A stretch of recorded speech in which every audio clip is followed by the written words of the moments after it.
오늘 이 아침 하나님 말씀은 신앙의 삶 속에서 우리의 믿음, 우리의 삶, 우리의 가진 것을 주님 앞에 내려놓을 때만이 기적이 일어난다 하는 제목으로 말씀을 전하도록 하겠습니다. 사람들에게는 신앙을 가지고 있을 때는 우리의 한계를 느끼고 절대자인 주님 앞에 무언가를 내가 감당하지 못하는 것을 얻고자 하는 마음을 가지고 있습니다. 그래서 신앙을 가지면서 비전을 가지고 꿈을 가지고 소원을 가지게 되는 것이죠. 자, 오늘 본문의 말씀은 우리가 너무나도 잘 아는 오병이어의 기적이라고 하는 그런 내용의 말씀입니다. 예수님께서 보리떡 5개 그리고 물고기 2마리로 기적을 일으켰다고 하는 내용의 말씀이죠. 지금 예수님을 따르는 큰 무리가 있었습니다. 오늘 본문에 6장 2절에 봤더니 큰 무리가 예수님을 따랐는데 왜 따랐을까 하는 것입니다. 그런데 병자를 고치는 표적을 보고 싶어서 따랐다라고 이렇게 나와 있네요. 병자를 고치는 표적. 그렇습니다. 이들이 예수님을 따랐다고 하는 것은 진리를 얻기 위해서 예수님을 따른 게 절대로 아닙니다. 예수님을 따라서 구원을 얻겠다고 하는 그런 마음으로 예수님을 따른 것도 아닙니다. 우리는 나름대로 예수님을 따를 때 사람들 앞에서 뭔가 고상한 것을 이야기할 때가 있습니다. 정말로. 그러나 우리의 삶을 가만히 내면을 보면은 어쩌면 가장 원초적이고 본능적인 삶 때문에 예수님을 따를 때가 많이 있다라고 하는 것을 알 수가 있습니다. 그래서 이들의 큰 무리들은 예수님을 따랐다고 하는 것은 아주 이들의 높은 가치나 높은 도덕이나 우리가 말하는 높은 어떤 절대적인 것을 위해서 예수님을 따랐던 것이 아니라 그저 단순히 예수님이 병자를 고친다. 그 표적이 보고 싶어서 또 그 표적을 한번 옆에서 지켜보고 싶어서 그렇게 예수를 따랐다. 이렇게 이야기를 하고 있습니다. 그런데 오늘 본문에 봤더니 큰 무리가 따랐다라고 했습니다. 우리는 생각합니다. 큰 무리라고 하는 것은 참 크게 사람들이 많이 모였을 때는 중요하다고 생각합니다. 그러나 이 내면을 보면은 이 큰 무리가 모였다고 해서 참 중요하지는 않은 듯 합니다. 그래서 우리는 큰 무리가 모이면은 그것이 진리인 것처럼 보여지고 때로는 큰 무리 속에 내가 포함되어 있지 못할 때는 내가 도리어 이상한 것처럼 느껴질 때가 있습니다. 우리가 우리의 신앙의 삶을 살아가면서 큰 무리들이 다른 쪽으로 이렇게 가는 것을 보면 나만 혼자 처져 있나? 나만 혼자 좀 생각이 부족할까? 나만 혼자 손해보는 건 아닌가? 이렇게 생각할 때가 있습니다.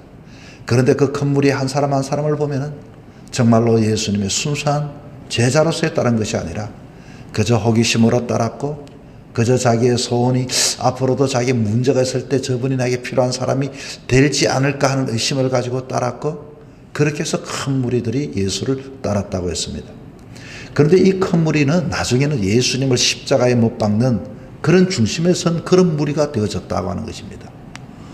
오늘 우리들의 삶 속에서는 이 큰 무리를 바라보면서 때로는 저 큰 무리들이 큰 메이저가 저렇게 이야기를 하는데 내가 하는 이 모든 일들이 틀린 것이 아닌가? 잘못된 것이 아닌가? 잘못된 길로 가고 있지 않는가? 라고 이렇게 생각할 때가 얼마나 많은지 모릅니다. 자, 어쨌든 이 큰 무리를 보면서 우리는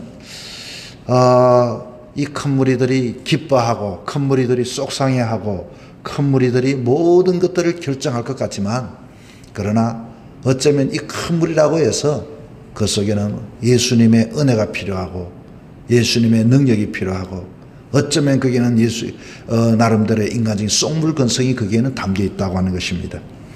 그런데 여기에 대해서 예수님의 관심은 뭘까요? 이 큰 무리를 보고 예수님이 기뻐했다? 그것도 아닙니다. 이 큰 무리를 보고 예수님께서 때로는 십자가 못 박혀 달려 돌아갈 슬퍼했다? 그것도 아닙니다. 예수님의 관심은 어떠하든지 저들이 이렇게 큰 무리가 나를 따라왔으니 저들이 그 문제는 배가 고플 텐데 하는 인간적인 동정과 관심과 그것을 공급하기를 원했습니다. 그래서 예수님의 제자들을 불렀습니다. 그 중에 빌립이라고 하는 사람입니다. 아마 이 오늘 본문에 봤더니 빌립을 시험코자라고 하면서 어떻게 했는가니 이 사람들에게 어디서 떡을 사서 줄 수 있겠느냐, 얼마만큼을 줄 수 있겠느냐 이렇게 물었습니다. 그럴 때 빌립이 이렇게 대답합니다. 아마 적어도 200데나리온은 있어야 될 텐데 그것도 부족합니다. 200데나리온도 부족하다. 이 대답을 들으면서 빌립은 아주 참 예수님의 좋은 참모요, 그리고 예수님의 아주 비서와도 같은 역할을 잘 감당하는 듯합니다. 자, 이성적이죠. 200이라고 하는 숫자가 나왔습니다. 근데 그게 또 뒤에 말을 보면은 본문에 봤더니 그래도 부족할 것입니다. 이렇게 이야기를 했습니다. 넉넉 잡아서 그런 게 아닙니다라고 합니다. 우리는 우리 주변에 좋은 이성적이고 합리적이고 논리적인 사람들이 주변에 있습니다. 그런데 그 사람들의 이야기를 들어보면 늘 언제나 부족한 것을 이야기합니다.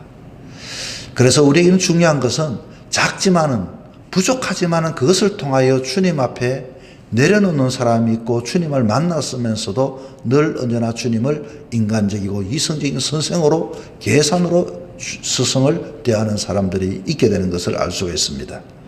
이것으로도 도저히 안 됩니다. 이렇게 나름대로 자기는 넉넉 잡아서 그렇게 해도 이게 될지 모르겠습니다. 그렇게 단정지어 말합니다. 자, 바로 그때에 베드로의 동생인 안드레가 오늘 본문 8절 9절에 봤더니 제자 중 하나 곧 시몬 베드로의 형제 안드레가 예수님께 여쭙습니다. 9절입니다. 여기 한 아이가 있어 보리떡 5개와 물고기 2마리를 가지고 있습니다. 그런데 어떻게 이 많은 사람에게 얼마나 되게 사옵나이까? 예수께서 이러시되. 자, 이렇게 작지만 예수님께 가져왔다라고 하는 것입니다. 여기서 오늘 우리는 내려놓는 것만이 기적이 일어난다. 내려놓는 것만이 능력이 나타난다. 누구에게? 예수님에게입니다.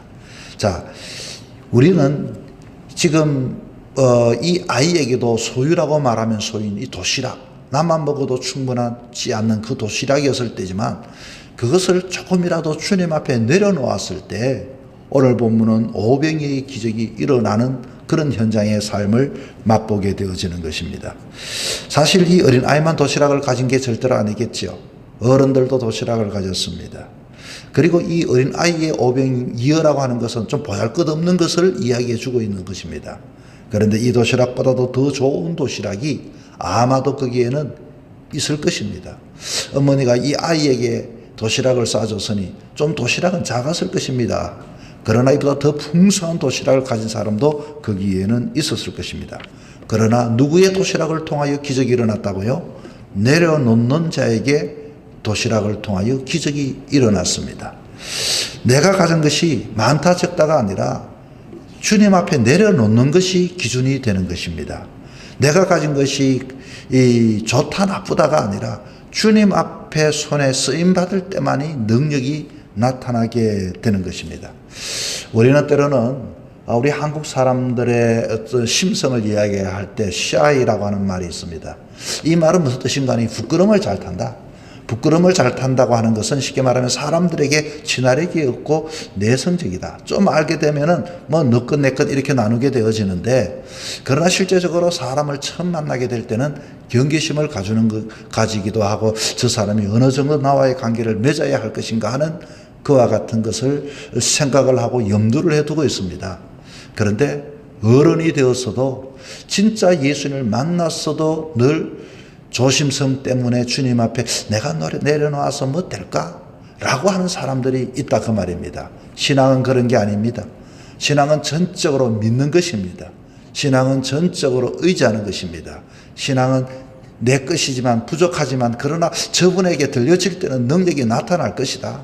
나 것은 부족하고 연약하지만 그러나 주님이 나를 붙잡아 주시면 내가 일어날 거다. 내미는 자에게, 내려놓는 자에게, 주님의 관심이 끌리는 그 자에게 기적이 나타나고 능력이 나타나고 표적이 나타나게 되는 것입니다.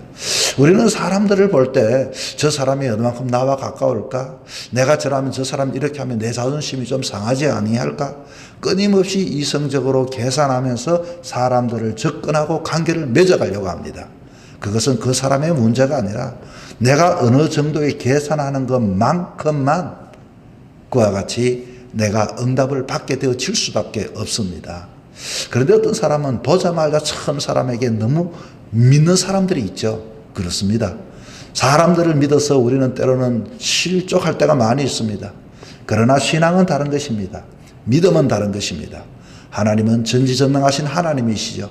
이제 내가 믿을진데, 이제 내가 그를 따를진데, 사람에게 실족을 당한다 할지라도 주님은 모든 것을 아시는 분이라는 것이 확신하게 되어진다면 우리는 주님 앞에 내 생각을 맡기고 내 생애의 삶을 맡기고 작지만 크지만 그분은 우리의 가족이고 우리의 식구고 우리의 아버지고 나를 지키시고 나를 돌보시고 여기에 대하여 주님의 전적인 의지, 전적인 믿음, 이것이 우리에게 필요한 것입니다. 10년을 20년을 30년을 믿어도 우리가 부부가 삶을 살아가면서 내 주머니 너 주머니를 늘 계산하는 사람들은 가정에서의 진정한 행복을 누리지를 못할 것입니다. 정말로 있으면 있는 대로 없으면 없는 대로 내 형편을 아시고 처지를 아시고 그 모든 것에 대해서 이 믿음의 관계가 어쩌면 인간의 관계보다도 못한 경우의 사람들을 얼마나 많이 보게 되는지 모르겠습니다. 교회의 역사는 바로 이것입니다. 여러분, 교회는요, 교회라고 하는 것은 지식이 교회에 가진 사람이 교회에서 인정받는 것이 아닙니다. 교회의 능력은 바로 내어놓는 자만이 아이고 어른이고 차별이 없습니다.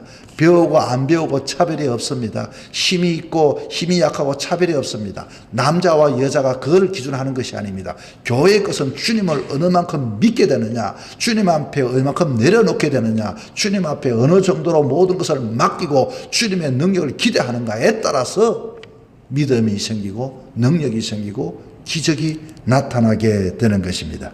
자, 이 작은 아이를 통하여 기적이 일어나게 되었습니다. 기적은 큰 사람을 통해 일어나지 않는다는 이유가 바로 이것입니다. 작다고 해서 나타나는 것은 아닙니다. 내려놓는 자를 통해서 주님의 손에 붙잡힌 바 되어진 사람을 통해서 기적은 일어나고 능력이 나타나게 됩니다. 여러분 지난날의 삶들을 보십시오. 언제 여러분이 은혜를 받았습니까? 언제 정말로 하나님의 놀라운 그 성령의 능력을 받았습니까? 가만히 살펴보면 내가 약할 때, 내가 약해서 이제 내가 감당하지 못할 때 주님 나 모르겠습니다. 주님 뜻대로 해주세요 하고 두 손 들고 나가여 작지만은 정말로 아무것도 없는 나를 주님 앞에 내려놓았을 때 하나님의 사랑과 하나님의 은혜와 하나님의 위로하심을 우리는 느끼지 않았습니까? 내가 힘이 있을 때, 내가 능력이 있을 때, 그럴 때는 어쩌면 주님은 멀찌감치 있는 것이 아니라 내가 멀찌감치 가서 계산을 하다 보니 하나님이 보이지를 않게 되는 것입니다. 자, 그래서 오늘 이 한 아이를 통하여서 이 잔디밭에는 그 산 언덕에는 모든 사람들이 충분하게 공급을 받게 되었다고 하는 이야기입니다. 오늘 본문 13절에 이렇게 이야기하고 있죠. 이에 그두니 보리떡 5개로 먹고 남은 조각이 12바구니에 찼더라. 이것은 먹고도 남았더라 이야기입니다. 배가 부른 이후에 모두가 실컷 먹었다 그 말인 것입니다. 우리도 음식을 차릴 때 사람들이 적당하게 먹는 것이 아니라 실컷 먹고 남아 있어야 이 사람들이 그래도 배가 부르게 먹었구나. 여러분, 교회의 넉넉한 가정의 넉넉함은 어디에 있겠습니까? 바로 이것을 우리는 경험하며 살아갈 때 우리의 신앙은 더욱더 그 안에서 기뻐하고 즐거워하고 배부름이 있고 넉넉함이 있고 부유함이 있고 우리는 그 안에 평안함을 누리게 되는 것입니다. 주님이 축사하셨을 때 축사는 어떻게 합니까? 주님의 손에 붙잡힌 바를 가지고 축사하실 때 넉넉한 역사가 일어나게 된 것입니다. 오늘 이 하루도 우리가 이 땅의 삶을 살아갑니다. 우리는 부족하다고 때로는 염려하고 걱정하고 때로는 초조할 때가 있습니다. 오늘 이 아침 여러분 주님 앞에 기도하시기 바랍니다. 주여, 부족하지만 내 삶들이 내 시간들이 작지만은 주님 앞에 축사되어지고 주님의 손에 붙잡힌 바 되어지는 것을 통하여 오늘 이 하루도 넉넉함을 경험하는 하루가 되게 하여 주시옵소서. 오늘 이 하루도 하나님의 손에 여러분의 삶이 붙잡힌 바 되어서 주님 주시는 풍성한 은혜와 넉넉함을 경험할 수 있는 귀한 하루가 되기를 주 이름으로 부탁을 드립니다.